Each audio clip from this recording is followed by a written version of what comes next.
Hello সবাইকে, আশা করি তোমরা সবাই খুব ভালো আছো এই গরমে। তো আজকে আমি আবার চলে আসলাম একটা ছোট্ট ব্লগ নিয়ে। তো আশা করি আমার এই ব্লগটা তোমাদের ভালো লাগবে যদি তোমরা দেখো। আর ভালো লাগলে অবশ্যই লাইক কমেন্ট করবা, আর যদি ভালো না লাগে তাহলে লাইক কমেন্ট কিচ্ছু করতে হবে না, কিন্তু ওটা নিয়ে আবার কানাঘুষো কিছু বলতে যাবে না। আমার জীবন আমি যেভাবে কাটানোর ইচ্ছা আমি সেইভাবেই কাটাবো। প্রোফাইলটা আমার ভিডিও বানাই আমি কষ্ট করে, আর তোমরাও যদি কষ্ট করে দেখো তাহলে অবশ্যই তোমাদের ভালো লাগবে আশা করি।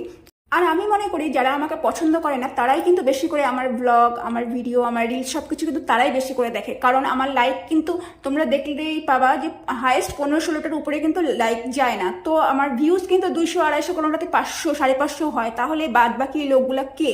বাই দ্য রাস্তা, আমাকে কেন পছন্দ করে না আমি এই কারণটা কিন্তু আজ অব্দি বুঝতে পারলাম না। যদি তোমরা কেউ জানো তাহলে আমাকে অবশ্যই কমেন্টে জানাও। হ্যাঁ, তো আমি ভিডিও বানাই, আমাকে যারা পছন্দ করবে তারা লাইক করবে, আর যারা পছন্দ করবে না তারা লাইক করবে না। তো যাই হোক, দেখো আমি কিন্তু ঘুরতে চলে গেছি আজকে এই গরমের মধ্যে।